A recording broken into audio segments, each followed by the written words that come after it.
Never he went out accept ஒரு சின்ன ஒரு ஃப்ளாஷ் சொல்கிறதுக்காக வெளியே போயிருந்தார். இது ஒரு வித்தியாசமான திரைப்படமாக நான் பார்த்தேன்.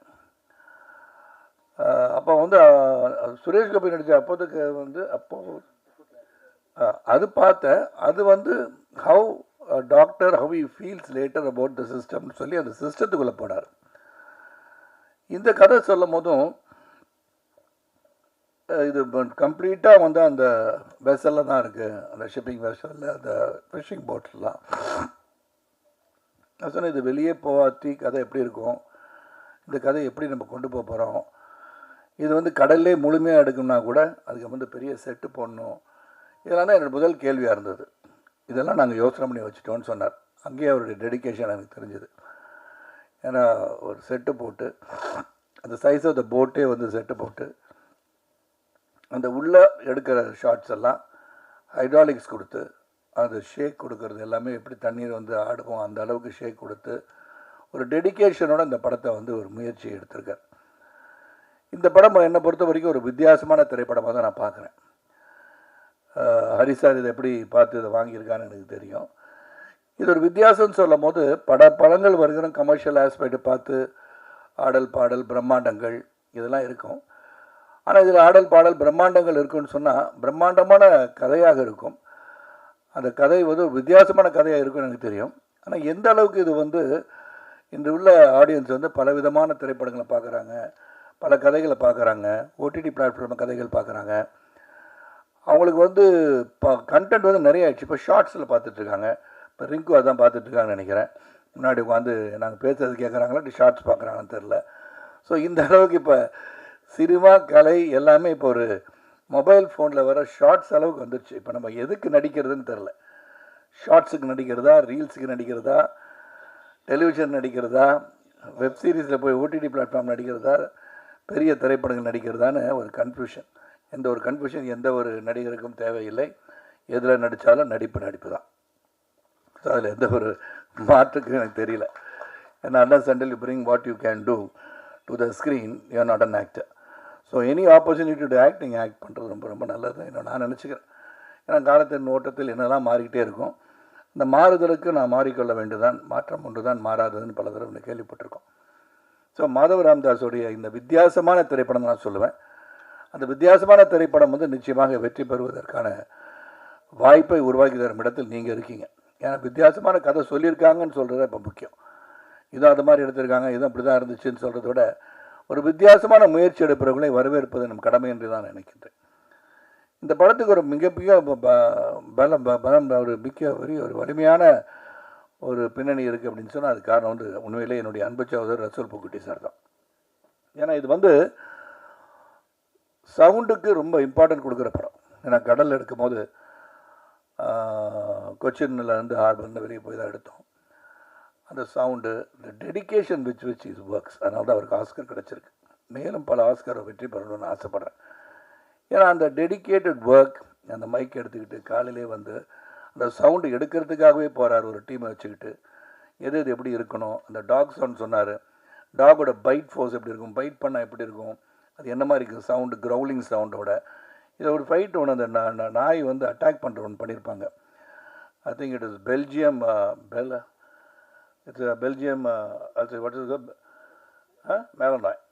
பெல்ஜியன் மேலனாய் தான் அந்த நடிச்சிருக்க இன்னொரு கதாபாத்திரம். அது கதாபாத்திரம் நான் சொல்லும் கூட வந்துட்டுருக்கனால அதோட ஒரு ஃபைட்டு வந்து பண்ணியிருப்பாங்க. கதையை சொல்ல வேணான்னு பார்க்குற யாரோட ஃபைட் அப்படின்னா உங்கள் கூடயான்னு கேட்டால் நிச்சயமாக என் கூட இல்லை. அது என் கூடயே சுற்றிட்டு இருக்கிற அந்த மேலனாய் யாரை கடிக்குது, யாரை வந்து இது பண்ணுறதுன்னு பார்க்கணும். அண்ட் இது வந்து எடுக்கிறது எவ்வளோ கஷ்டமாக இருந்திருக்கும்னு யோசனை பண்ணி பாருங்கள். ரொம்ப சிறப்பாக வந்து அந்த ட்ரெயினர் அந்த வண்டர்ஃபுல் ஜாப்னு சொல்லணும். ஏன்னா அதை பார்த்தோன்னு உண்மையை மெய்சிலுக்க வைத்ததுன்னு சொன்னால் அது கொஞ்சம் மிகையாகாது. அப்புறம் ப்ரொடியூசர் சஜித் ஒரு ப்ளசன்ட் பர்சன். அதாவது இன்றைக்கி வந்து ஹரிசார் சொன்னது மாதிரி இன்றைக்கி திரைப்படங்கள் எடுப்பது என்பது அந்த எடுத்து ரிலீஸ் பண்ணுறது ரொம்ப ரொம்ப கஷ்டமாக இருக்குது. பல படங்கள் ஓடிடி பிளாட்ஃபார்மில் வாங்கின பிறகு தான் ரிலீஸ் ஆகும். ஓடிடி பிளாட்ஃபார்ம் நிர்ணயம் செய்த பிறகு தான் அந்த படம் வந்து திரைக்கே வரும் அப்படின்னு சொல்லும்போது நாம் அதை மாற்ற முடியுமா என்று சிந்திக்க சூழ்நிலை தான் போயிட்டுருக்கோம். அது ஏற்கனவே வேறு ஒரு மீட்டிங்கில் சொன்னேன். 50 நாட்களுக்கு பிறகு ஓடிடி பிளாட்ஃபார்ம் படத்தை ரிலீஸ் பண்ணால் இந்த படத்தை தியேட்டரில் போய் பார்ப்போம் என்ற ஆசை ஆடியன்ஸுக்கு வரும்னு நான் நினைக்கிறேன். வேணாம், அது நடந்தால் ரொம்ப சந்தோஷப்படுவேன். அப்போ ஹரி மாதிரி நிறைய பேர் வந்து படங்களை வந்து ரிலீஸ் பண்ண தயாராக இருப்பாங்க.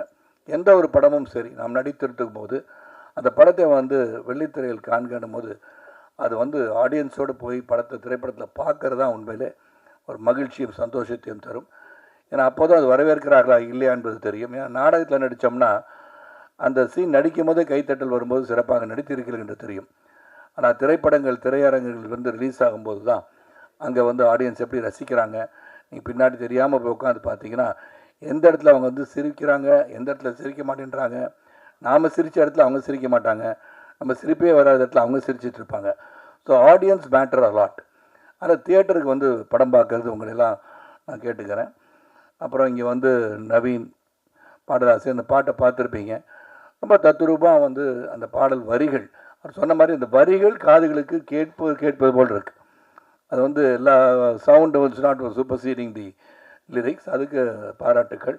அதுக்கு எல்லாமே பாராட்டுக்கு வந்து டைரக்டர், அந்த சவுண்டு டீம் எல்லாருக்கும் பாராட்டு சொல்லணும். அந்த கேமராமேன் ரொம்ப பிரமாதமாக எடுத்திருக்காரு.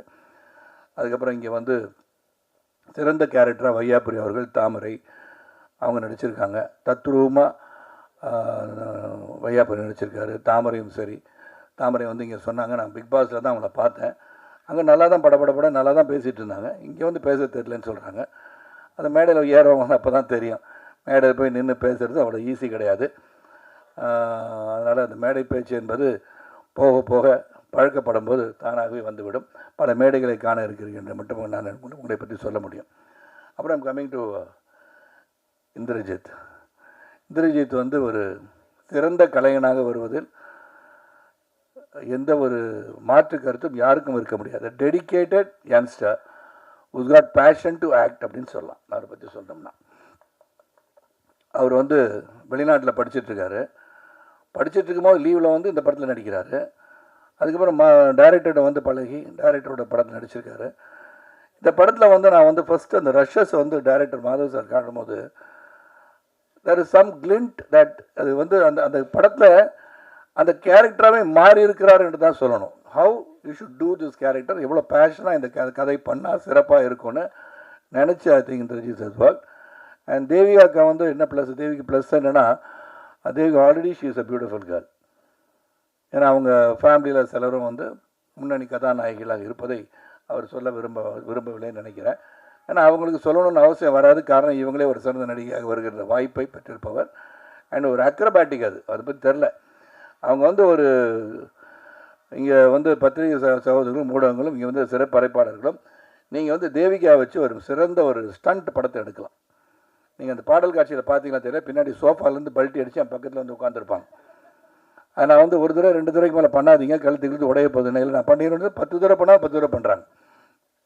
அண்ட் பைக்கு ஃபோட்டோகிராஃபியில் ஆசை. ஸோ இந்த கலை உலகத்தை ரசிப்பவர் Devika. So she is got a very bright future as ரெசப்போகட் இஸ் பட். அது மாதிரி ஹரிசாருக்கு நன்றி. அப்புறம் கேரளா டிஸ்ட்ரிபியூட்டருக்கு நன்றி. வையாபுரி கூலிங் கிளாஸ் மாட்டார், எதுக்குன்னு தெரியல, திடீர்னு இல்லை மாட்டுங்க. அதான் இப்போ தான் ஸ்டைல், அதுதான் ஸ்டைல். இப்போது நம்ம கண்ணு மற்றவங்க தெரிஞ்சிடக்கூடாது. நம் கண்கள் பேசுவது என்ற காரணத்தினால், கண்கள் என்ன பேசுகிறது தெரியாத காரணத்தினால் நான் ஒரு கண்ணாடி அறிந்து கொள்கிறார் என்று நான் நினைக்கின்றேன். இல்லைங்க சார், கடைசியாக தான் சொல்ல முடியும் சார். அவர் தான் இந்த படத்தோட கதாநாயகனை. எல்லாரும் சொல்ல மாதவ், ரஜித் சார், சங்கர் சார், அவங்க நண்பர் அப்படின்னு சொல்லிட்டேன். இந்த படத்தில் முக்கியமாக நீங்களா சந்தோஷப்படுவீங்க. ஏன்னா இந்த காட்சியில் அந்த நிக்கில் முருகன் என்ற அன்பு சகோதரர், அவர் வந்து இந்த படத்தில் ஒரு முக்கிய பாத்திரம் வந்து குரல்கள் வந்து வெளியே தான் கேட்டுட்ருக்குன்னு அந்த படத்தில் முதல்ல அவர் குரல் கேட்க வேண்டிய ஒரு சூழல் உருவாயிடுச்சு. இந்த குரலை போய் முதல்ல போட்டாங்களே அப்படின்னு கொஞ்சம் இருந்து கட் பண்ணிடலாமா, அந்த நாளெலாம் கட்டிப்பிட்டு தூக்கி போட்டுருவாங்க. ஆனால் தூக்கி போட முடியாத இடத்துல கரெக்டாக ஃபிக்ஸ் பண்ணிக்கிட்டாங்க. சரி, எப்படி தூக்கி போடாட்டி என்ன பண்ணுறது சொல்லி தூக்கி போட்டு மிதிக்கிற மாதிரி காட்சி வருவான்னு பார்த்தேன், மாட்டிச்சு எனக்கு. அதில் வந்து நல்லா நான் சொன்ன நிற்கல, தெரியாதனமாக இமோஷனலாக நடிப்பேன், உண்மையில் அடித்தாலும் அடிப்பேன் அப்படின்னு சொன்னேன். ஆனால் அதுக்கு தகுந்த மாதிரி ஈடு கொடுத்து என்னை எதிர்த்து பேசுகின்ற வசனங்களை நீங்கள் பார்க்க வேண்டும். அது வந்து மனசில் இருந்ததெல்லாம் பல பேருக்கு இருக்கலாம், இவர் ஏதாச்சும் எதிர்த்து பேசணும், முறைக்கணும் அப்படின்றது. இந்த மாதிரி சினிமாவில் நீங்களும் நடிங்க, அப்போ இந்த காட்சிகளுக்கெல்லாம் நடிக்க முடியும். நடித்தார், என்கிட்ட வந்து எதிர்த்து பேசினார், அதுக்கு என்ன விடை கிடைத்தது என்று சொன்னால், மிதித்து அவரை தூக்கி போடுகிற அளவிற்கு எனக்கு ஒரு வாய்ப்பு கிடைத்தது. மிகப்பெரிய சந்தோஷம் எனக்கு.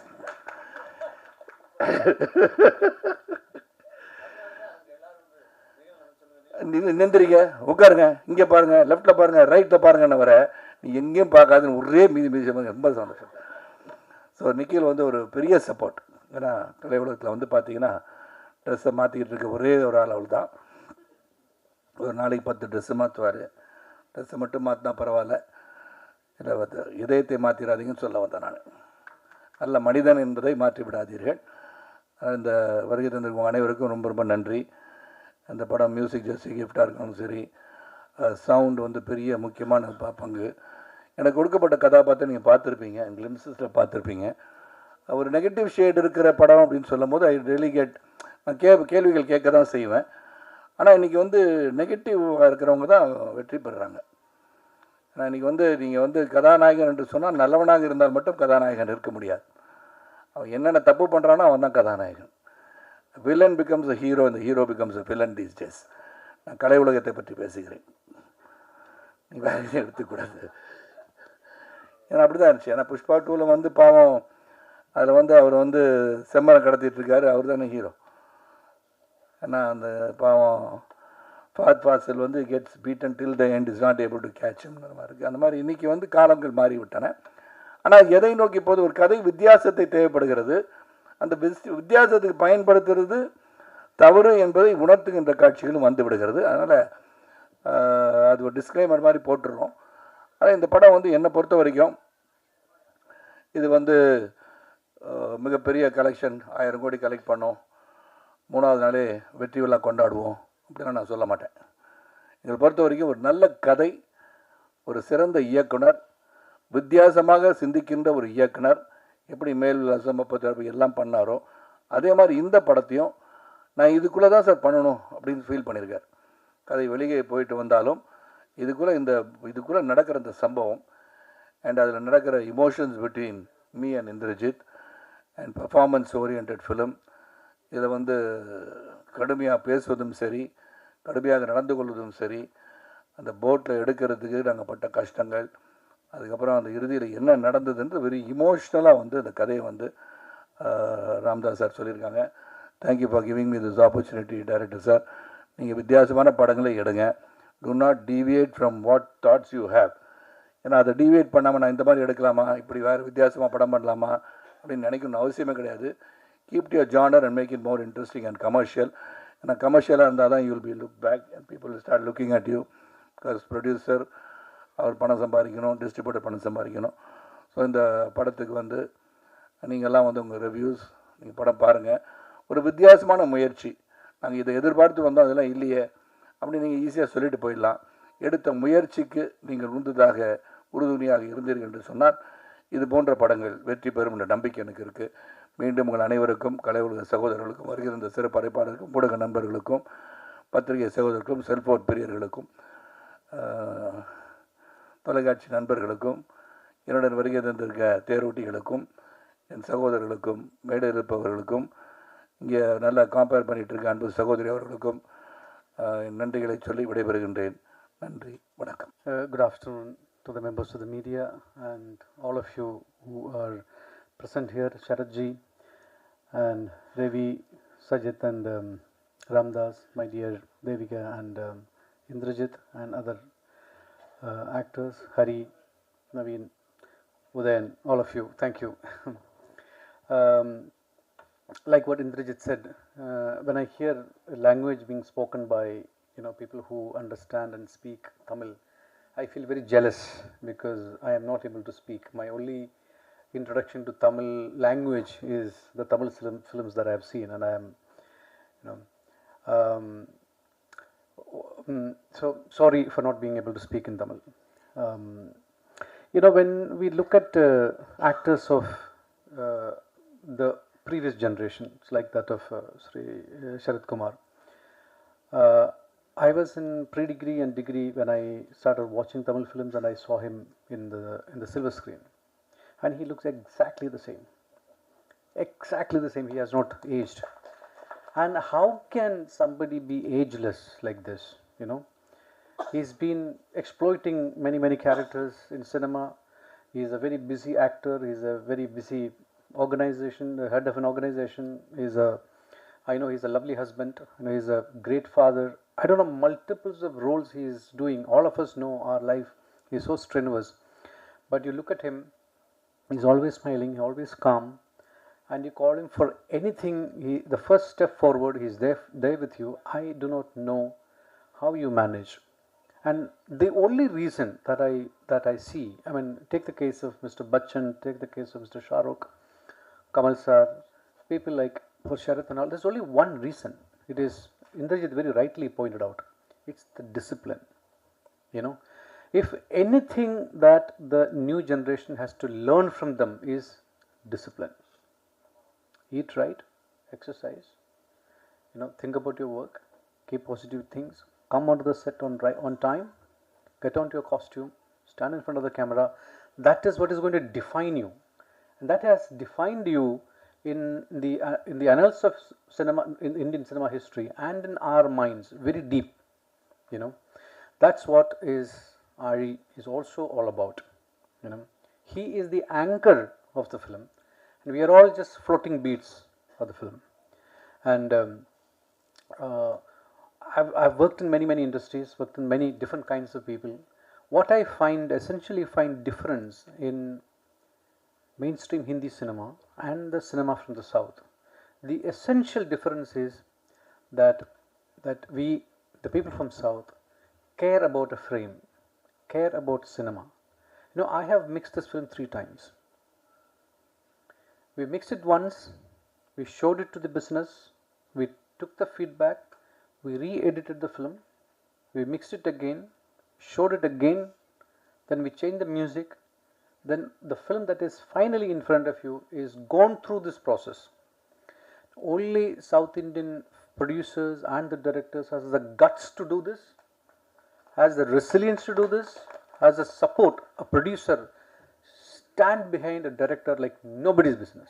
I did not find that in Hindi cinema, and that's the reason why Hindi cinema is being, from the mainstream audience's mind, it is fading away. And the reason why Tamil cinema, Malayalam cinema, Marathi cinema, Bengali cinema is growing, the only reason is that they stand behind an artistic work, they stand behind a story, they stand behind a director, writer, and technicians. And we believe that they all make the film. And Ari is a perfect example. And it is to be shown to people, it is to be reached to people, and you are the medium, you are the biggest advocates of good cinema. We always say that good films are not being made, but it is made, but it is not reaching the people, and people have to come to the audience and enjoy it. Ari is one such film, and I wish Indrajit and Devika is such a beautiful smile you have. I'm going to see in the years to come, you're going to light up the silver screen. And wish you all the very best. You are the next set of generations who is going to take the torch forward. Wish you all the very best. Thank you for coming, and thank you for the support. Love you. Hi, எல்லாருக்கும் வணக்கம். தமிழ்ல வந்து இது என்னோட third project. First one was Emoji web series, second YOLO, and இதுதான் ஆழி, and at last it's going to release on February 27th. இது முடிஞ்சு I think ஒரு 3 yearsக்கு மேலே ஆயிடுச்சு. And நான் இதில் வந்து சரத் சாரோட பொண்ணாக தான் நடிச்சிருக்காங்க. சின்ன வயசுலேருந்தே எனக்கு சரத் சார் மூவிஸ் ரொம்ப பிடிக்கும். ஐ திங்க் கிறிஸ்டியன் பிரதர்ஸில் வந்து Karim Lala character, it was super. And I think 2011 தான் அது ரிலீஸ் ஆகிருக்கு. ஐ வாஸ் 8 years அந்த டைமில். ஸோ அப்போ முதல்ல எனக்கு ரொம்ப பிடிக்கும். அண்ட் தமிழில் வந்து நம்ம ரோசாப்பூ சின்ன ரோசாப்பூ எல்லாமே ஒரு சூப்பராக இருக்குது. அண்ட் ஆஃப் ஸ்க்ரீனில் கூட எனக்கு அப்பா மாதிரி தான் இருந்துச்சு. அந்த மாதிரி விஷயங்களை தான் சொல்லி தந்தேன். So thank you so much. And நம்ம director Ramdas sir, is a Malayali director. என்னோட லைக் மலையாளத்தில் வந்து ரொம்ப ஃபேன்ஸ் இருக்காங்க நம்ம டைரக்டருக்கு. என்னோட like when I was in college, என்னோட சாருக்கெல்லாம் வந்து ரொம்ப பிடிக்கும், மை டீச்சர்ஸுக்கெல்லாம் வந்து ரொம்ப பிடிக்கும் சாரோட மூவிஸ்.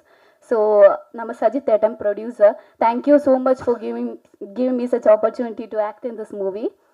அண்ட் சவுண்டு வந்து Resul Pookutty sir, thank you so much. Because அவங்க நமக்கு தெரியும் எப்படி இருக்கும். Is a Oscar winner too. And நம்ம சாங்ஸ் வந்து ஜாஸ்தி கிஃப்ட். அண்ட் எனக்கு மலையாளத்தில் வந்து லஜ்ஜாவதியே அந்த songs it's very famous in Malayalam. So அவங்க கூட இப்படி நடிக்க லைக் இந்த மாதிரி ஒர்க் பண்ணது ரொம்ப சந்தோஷமாக இருக்குது. அண்ட் என்னோட co actor Indrajith, he have done an amazing job. And எல்லாருக்கும் வந்து ரொம்ப நன்றி. நம்ம DOP, cinematography team, direction team எல்லாருக்கும் வந்து ரொம்ப நன்றி. And thank you so much for coming here. And நீங்கள் தான் நம்ம படம் அடுத்த இடத்துக்கு எடுத்துகிட்டு போகணும். So thank you so much sir. எனக்கு வந்து இது ஃபஸ்ட்டு மேடங்க சார், எனக்கு கொஞ்சம் புறப்படன்னு இருக்குது. முதல்ல எல்லாத்துக்கும் நன்றி சார். இந்த ஆலி படத்துக்கு எனக்கு வாய்ப்பு கொடுத்ததுக்கு ரொம்ப ரொம்ப நன்றி. ரொம்ப சந்தோஷமாக இருக்குது. ஃபஸ்ட் டைம் வந்து இந்த ஸ்க்ரீனில் என்னை பார்க்குறப்போ பயங்கர சந்தோஷமாக இருக்குது. நான் வந்து மேடை நாடகத்திலேருந்து நான் பிக் பாஸ்க்கு வந்தேன். அப்போதைக்கு வந்து நான் சரத்குமார் சாரை வந்து இந்த பணப்பெட்டி வைக்கையில தான் பார்த்தேன். இன்றைக்கி நேரில் பார்க்கையில எனக்கு பயங்கர சந்தோஷமாக இருக்குது. அன்றைக்கி இந்த பணப்பெட்டியை தூக்கிட்டு வந்திருக்கலாம் சார் நான். ஆமாம், இன்றைக்கி பார்த்தது ரொம்ப சந்தோஷமாக இருக்குது. சார் படத்தில் நான் கொஞ்சம் நடிச்சிருக்கேன்றப்போ எனக்கு பயங்கர சந்தோஷமாக இருக்குது சார். எங்கள் வீட்டில் எல்லாரும் பயங்கரமாக சந்தோஷப்பட்டாங்க சார். டைரக்ட் சார் ரொம்ப நன்றிங்க சார். சின்ன சின்ன டைலாக் கூட எனக்கு தமிழே தள்ளாப்பலா சார். இதில் வந்து அவங்க மலையாளத்தில் பேசிட்டு எனக்கு புரிய வைக்கிறதுக்குள்ள நான் ரொம்ப கஷ்டப்பட்டார் சார். ரொம்ப ரொம்ப நன்றிங்க சார். புட்டி சார் ரொம்ப நன்றி. கொஞ்சம் படப்படப்பாக பயமாக இருக்குது முதல் மேடங்கவும். நான் அடுத்தடுத்துலாம் வாய்ப்பு நல்லா பேசுகிறேங்க சார். ரொம்ப ரொம்ப நன்றி எல்லாத்துக்கும். பத்திரிகை மற்றும் ஊடக நண்பர்கள் அனைவருக்கும் எனது இனிய காலை வணக்கம். மேடையில் அமர்ந்திருக்கிற தயாரிப்பாளர், இயக்குனர் மற்றும் இங்கே இருக்கிற அனைவருக்கும் எனது பணிவான வணக்கம். சரத் சார் கூட நடித்து ரொம்ப வருஷம் ஆச்சு. ரொம்ப வருஷம்னா 2000க்கு முன்னாடி நடித்தது. அதுக்கப்புறம் இப்போ தான் அவங்க நடிக்கிறாங்க. இப்போ ரொம்ப சந்தோஷமாக இருந்தது. ஏன்னா அப்பப்போ பார்த்துப்போம், பேசிப்போம். ஆனால் இது வரைக்கும் அப்படி ஒரு வாய்ப்பு அமைஞ்சதில்லை. இதில் ஒரு சிறப்பான ஒரு கேரக்டர். ஏற்கனவே அப்பாவாக பண்ணிட்டேன், அப்பாவாக இருக்கேன், அப்பாவாக பண்ணியிருக்கேன். நிகழ்ச்சியில் கூப்பிடும்போது சொன்னார், பார்த்தீங்களா உங்களுக்கு 2 சைடில் 2 ஹீரோயினை உட்கார வச்சுருக்கேன் அப்படின்னார். ஒன்று சரத் சாரோட பொண்ணா, இன்னொன்று வந்து எனக்கு ஒய்ஃபா, 2 பேர்த்த உட்கார வச்சுருக்கேன் அப்படின்னு சொன்னார். ஆனால் முதலாக அப்பா வேஷம் பண்ணது நிகில் சார் நடித்த படத்தில் தான். ஒரு நல்ல கேரக்டர் நீங்கள்லாம் பார்த்துருப்பீங்க. அதற்கு பிறகு இந்த படத்தில் ஒரு அப்பா வேஷம் கிடச்சிது. டைரக்டர் கூப்பிட்டு பறையும்போ, ஐயாவர் சாரே ஒரு 2 தவசம் மாத்திர மதி அப்படின்னு சொன்னார். 2 தவசம் ஆகிட்டு சார், அப்பா கேரக்டருங்க 2 வருஷம் 2 தவசங்கிறீங்களே அப்படின்னு. 2 வருஷமாக 2 தவசமா இல்லை, 2 தவசம் மதி அப்படின்னார். ஆனால் போய் நடித்தா ஒரே நாள் தான்.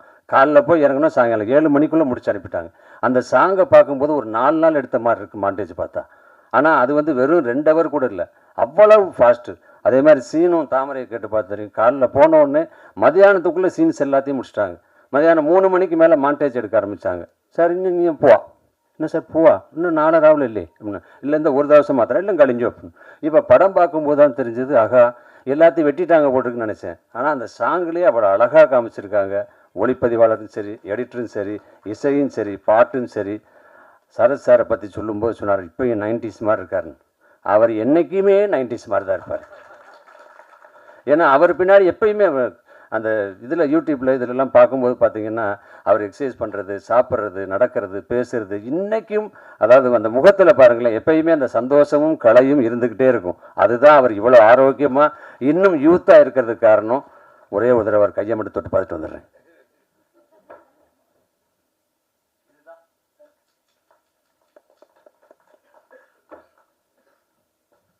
அப்புறம் வந்து உட்காந்தோடனே ஹீரோயின்ட்டு கேட்டேன், என்ன எங்கூட பையனாக நடித்தார் அந்த ஹீரோ வரலையான்னு.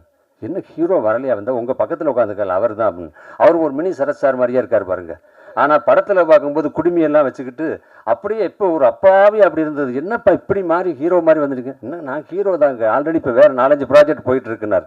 அந்தளவுக்கு ஒரு சிறப்பான அத்தனை நடிகர்களும் யதார்த்தமாக ரொம்ப சிறப்பாக நடிச்சிருக்காங்க. அதுக்கு காரணம் இயக்குனர், ஒளிப்பதிவாளர், தயாரிப்பாளர். இவங்க எல்லாரும் அந்த தாமரை சொல்லும்போது சொன்னாங்க, மலையாளத்தில் தடுமாறினார், பேச தடுமாறினார். ஆஹா அவ்வளவு அழகா. அதாவது நம்மெல்லாம் மலையாளத்தில் அபிநயிக்கான்னு ஆசைப்படுது, ஆனால் மலையாள டைரக்டர்கள்லாம் தமிழில் படம் எடுக்கான்னு ஆசைப்படுறாங்க. அதனால் அவ்வளவு திறமையாக அழகாக ஒரு கதை பண்ணியிருக்காங்க. ஆலி பிப்ரவரி 27 ரிலீஸ் ஆகுது. உங்கள் கூட சேர்ந்து நானும் பார்க்க ஆவலாக இருக்கேன். இந்த படம் வெற்றி அடைய எனது மனமார்ந்த வாழ்த்துக்கள். நன்றி, வணக்கம்.